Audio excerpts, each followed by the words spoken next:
चला सुरू साहेब बैठक पार पडली. चला रोल.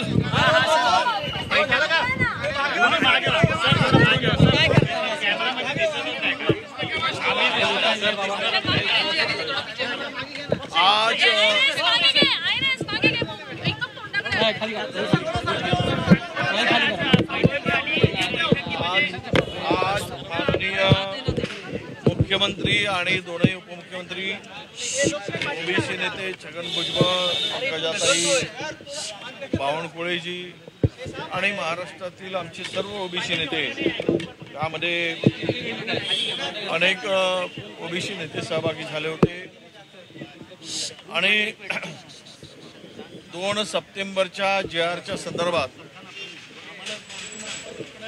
जो मराठा समाज मोठ्या प्रमाणामध्ये समाजाचं ओबीसीकरण, कुणबीकरण करण्याचा जो JR काढला, त्या JRवर आणि ओबीसीच्या अनेक महत्त्वाच्या मुद्द्यावर चर्चा झाली. अनेक नेत्यांनी त्या ठिकाणी आपली भूमिका मांडली. भुजबळ साहेबांनी मांडली, पंकजाताईंनी मांडली, आमचे अण्णा आमचे शेंडगे साहेब त्यांनी पण मांडली. आणि यामध्ये आम्हाला सरकारकडून सकारात्मक यावर चर्चेचा शेवट व्हावा, सकारात्मक चर्चा होईल आणि जो ओबीसी समाज आज फार मोठ्या या JRमुळे अडचणीत आलेला आहे, त्याचं अस्तित्व संपण्याच्या मार्गावर आहे. आणि आता मराठवाड्यातील तर अनेक जिल्ह्यामध्ये कायदा सुव्यवस्थेचा फार मोठा प्रश्न निर्माण झालेला आहे. अनेक समाज एकमेकाच्या विरुद्ध आता उभा होताना दिसतो आहे. काल परवा 30 तारखेला कुठला जिल्हा तो आपला हिंगोली जिल्ह्यातील एका गावामध्ये, वेलतुरा गावात, वंजारी समाजाच्या लोकांनी देवी विसर्जनाचं कार्य मिरवणूक निघत सुरू असताना बरोबर मिरवणूक गावाच्या मध्यभागी आला असताना प्रचंड आणि त्यामध्ये गोपीनाथजी मुंडे साहेबांचं गाणं सुरू होतं, त्यांच्यावर गीत सुरू होता. एवढ्या कारणावरून 12 लोकांना झोडपून काढलं, लाट्याकाट्यांनी, महिला सुद्धा सोडल्या नाही आणि त्यातील 2 गंभीररित्या जखमी झाले. अशा प्रकारची स्थिती राज्यामध्ये अनेक ठिकाणी आहे. डोकं फोडली जात आहेत बहुजनांचे, ओबीसीचे विशेष करून, आणि समाजामध्ये प्रचंड अशी दरी निर्माण करण्याचं काम या JRमुळे होत आहे. हे आम्ही मुख्यमंत्र्यांच्या निदर्शनास आणून दिलं.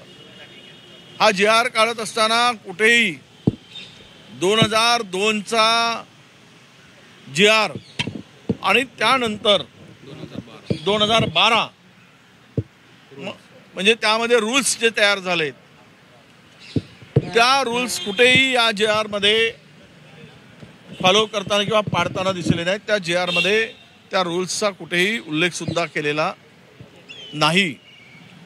आणि ज्या गोष्टी म्हणजे पळवाटा पूर्णतः ठेवण्यासाठी त्यांना कुठल्या ना कुठल्या मार्गातून जाऊन ते प्रमाणपत्र मिळेल अशा प्रकारची व्यवस्था त्या JRमध्ये आहे.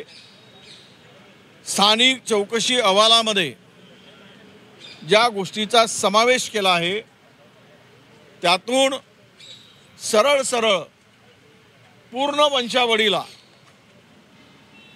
त्याचा लाभ होईल अशा प्रकारचा विषय त्या ठिकाणी आम्ही मांडला. आमचे ससाने जे ॲडव्होकेट आहेत त्यांनी मुद्देसूद अभ्यासपूर्वक ते मांडणी केली आणि आम्ही सांगितलं की 2 सप्टेंबरचा JR रद्द करा. मी पण मागणी केली आणि पंकजाताईंनी सुद्धा मागणी केली की 2014 पासून मराठ्यांना किती ओबीसी प्रमाणपत्र दिलेत, कुणबी प्रमाणपत्र दिलेत, त्याची श्वेतपत्रिका काढा, ही सुद्धा मागणी केली. इतर मागण्या भरपूर होत्या, पण आम्ही त्या मागण्यावर जोर नव्हता, कारण आमच्या हक्काचं संरक्षण पहिले करणं हे आमचं काम होतं. पण यामध्ये मुख्यमंत्र्यांनी जे काही आम्हाला त्या JRच्या संदर्भात सविस्तर माहिती देत असताना आमचं समाधान करण्याचा प्रयत्न केला आणि विनंती केली की तुमचा 10 होणारा पुढचा जो मोर्चा आहे तो मोर्चा रद्द करायची विनंती केली. मी मुख्यमंत्र्यांना विनंती करतो आहे की आमची पुन्हा तिथेही विनंती केली आणि मी इथेही विनंती करतो आहे. तुम्ही म्हणालात की आमचा DNA हा ओबीसी आहे. माझी विनंती आहे की तो 2 सप्टेंबरचा JR रद्द करा आणि 10 सप्टेंबरपर्यंत आम्हाला 10 ऑक्टोबरपर्यंत आमचा मोर्चा 10 ऑक्टोबरला होणार आहे आणि 10 ऑक्टोबरला तो निर्णय घेऊन तुमचा प्रतिनिधी घेऊन मोर्चात पाठवा, श्वेतपत्रिका काढून, आणि तो 2 सप्टेंबरचा JR रद्द करून मोर्चात पाठवा. मोर्चामध्ये आम्ही त्यांचं स्वागत करू, येणाऱ्या प्रतिनिधींचा, आणि सरकारने घेतलेला निर्णय त्याचंही स्वागत करू. पण आम्ही सर्व सकल ओबीसी महामोर्चानी ठरवलं आहे की 10 ऑक्टोबरचा मोर्चा काढायचा आणि 10 ऑक्टोबरच्या मोर्चामध्ये लोकांच्या मनामध्ये, आमच्या ओबीसी बांधवांच्या मनामध्ये जो संताप आहे, जो राग आहे, तो उद्ध्वस्त होताना पाहतोय. त्या सगळ्यामध्ये त्यांनी महाराष्ट्रातील ओबीसी समाज त्या ठिकाणी येणार आहे आणि जर काही मुख्यमंत्र्यांना आणि सरकारला विशेष करून जर वाटत असेल तर त्यांनी तो सकारात्मक निर्णय घ्यावा. 10 ऑक्टोबरपर्यंत मुदत आहे, पण मोर्चांची विनंती केली. आम्ही आता तो मोर्चा काढण्याचा निर्णय आमचा आहे, आम्ही घेतलेला आहे आणि तोपर्यंत जो अवधी आहे, कोर्ट काही सब ज्युडिशरी आहे म्हणून त्यामध्ये आम्हाला काही बदल करता येत नाही वगैरे वगैरे, न्यायप्रविष्ट मामला असल्यामुळं तर आम्हाला काही JRला वगैरे बदलता येत नाही वगैरे म्हणतायत. तोपर्यंत त्यांना संधी आहे. खरं तर ते आता कोर्टात, हायकोर्टामध्ये अजून ॲडमिशनसुद्धा झालेलं नाही. आता ते प्राथमिक काय म्हणतो त्याला, त्या स्टेजला आहे, प्रायमरी स्टेजला ही स्थिती त्या ठिकाणी आत्ता आहे. कदाचित या सगळ्या संदर्भात पुन्हा 2-3 हेरिंग होतील आणि मग सरकारचं एफिडेव्हिट त्या ठिकाणी जाईल. तर एफिडेव्हिट सरकारचं जाईल, तो पब्लिश होईल. सरकारची भूमिका सकारात्मक आहे का हे त्या ठिकाणी दिसल्यानंतर सकल ओबीसी समाज त्या संदर्भातला निर्णय ज्यावेळेस भूमिका होईल तो घेईल. पण आज आम्ही हा मोर्चा 10 ऑक्टोबरचा काढायचा निर्णय आमच्या सगळ्या समाज बांधवांनी, ओबीसीच्या सर्व नेत्यांनी घेतलेला आहे. आजच्या बैठकीत काही ठोस निर्णय झालाय का? कारण की तुम्ही वेगवेगळे प्रश्न मांडले सगळ्या नेत्यांनी, मुख्यमंत्र्यांनी काही ठोस निर्णय घेतलाय का आजच्या बैठकीत, की फक्त तुमचे म्हणणे ऐकून घेतलं त्यांनी? ना, आमचं म्हणणं अनेक नेत्यांचं ऐकून घेतलं. ठोस असं काही म्हणता येत नाही. केवळ त्या JRचे काय परिणाम वाईट होणार नाही ओबीसीवर एवढंच काय त्यामध्ये त्यांनी सांगितलं. म्हणजे या JRमुळे कुठल्याही ओबीसीचं नुकसान होणार नाही किंवा पितृसत्ता जी आहे तेच लागू राहील. पण त्यात ते JRचा पूर्ण JR आणि ते अहवाल, चौकशी अहवाल तो खालच्या लोकांनी, तलाठी, ग्रामसेवक आणि कृषी सहाय्यकांनी जो द्यायचा आहे तो त्या ठिकाणी त्याला कुठेही अधिकार नसताना एकदम गाव पातळीवरच्या लोकांना तो अधिकार देऊन टाकला आहे. खरं तर 2दा सर्वोच्च न्यायालयाने सांगितलं आहे की कुणबी आणि मराठा हे दोनही वेगळे आहेत आणि त्यामध्ये मराठा समाजाला कुणबी म्हणून किंवा ओबीसीमध्ये समावेश करणं हा मूर्खपणा ठरेल असंही म्हटलं आहे आणि ते फेटाळलेलं आहे. तरी पण जर एखादा नेता उभा होतो आणि तो वाटेल त्या पद्धतीनं मनमानी करून मिळवतो तर आम्ही जगायचं कसं?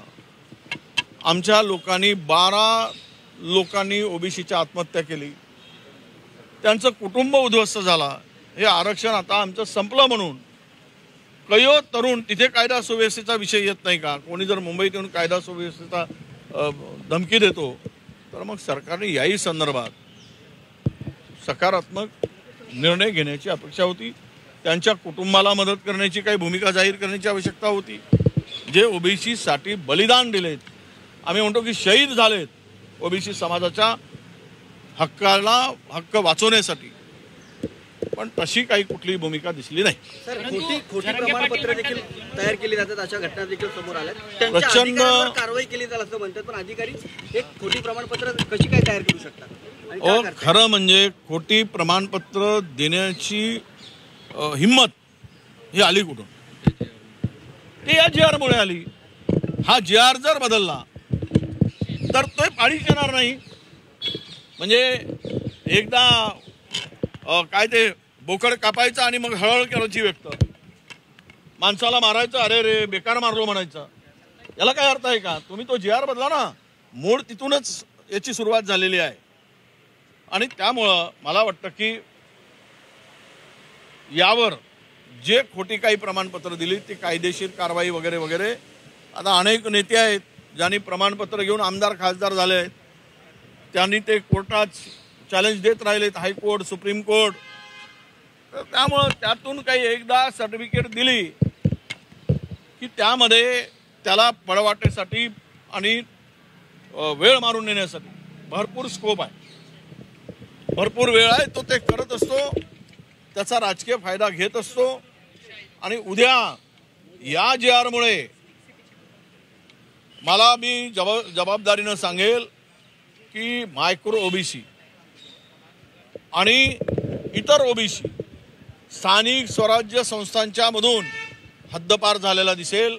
तो नगर परिषदेमध्ये दिसणार नाही, जिल्हा परिषदेमध्ये दिसणार नाही, महानगरपालिकेमध्ये दिसणार नाही. त्याचं अस्तित्व संपलेलं दिसेल, हे सुद्धा आम्ही सांगितलं आहे. मनोज जरांगे पाटील म्हणतात की जर तुम्ही ह्या शासन निर्णयाला हात घालत असाल तर आम्ही थेट तुमच्या 1994ला जे ओबीसी समाजाला दिलेला आरक्षणाचा निर्णय आहे त्याला कोर्टात चॅलेंज करू, असं ते थेट ओबीसींना आव्हान देतात.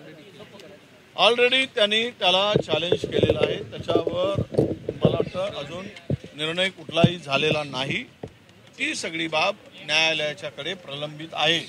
परंतु चॅलेंज करण्याची भाषा सातत्यानं दिली जाते आणि जरांगे पाटील असं देखील म्हणतात की जी सारखी आडनावं आहेत त्यांना देखील आता कुणबी प्रमाणपत्र दिलं जावं, अशा पद्धतीची एक वेगळीच मागणी त्यांच्याकडनं होती. नाही, आता सारखी आडनावाची अनेक माणसं आहेत. SC मध्ये आहेत, ST मध्ये आहेत, ओपन मध्ये पण आहेत आणि हे सगळ्या जातीमध्ये आहेत. म्हणजे एक आडनावाची माणसं 10 जातीमध्ये भेटतील तर 10 जातींना कुणबी प्रमाणपत्र द्या असं जरांगे पाटलांना म्हणायचं आहे का? त्याचा अर्थ तो निघतो आहे. त्यामुळे ते ठोकत आहेत आणि धमकी देत आहेत. आणि जो त्यांना आम्ही काहीच म्हणत नाही आहोत.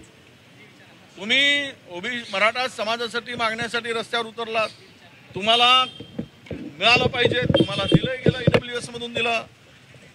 तुम्हाला तुमच्यासाठी शिंदे सरकार होतं त्यावेळेस ECBC मधून दिलं. पण तुमचं समाधान होत नाही, तुम्हाला ओबीसी मधूनच पाहिजे.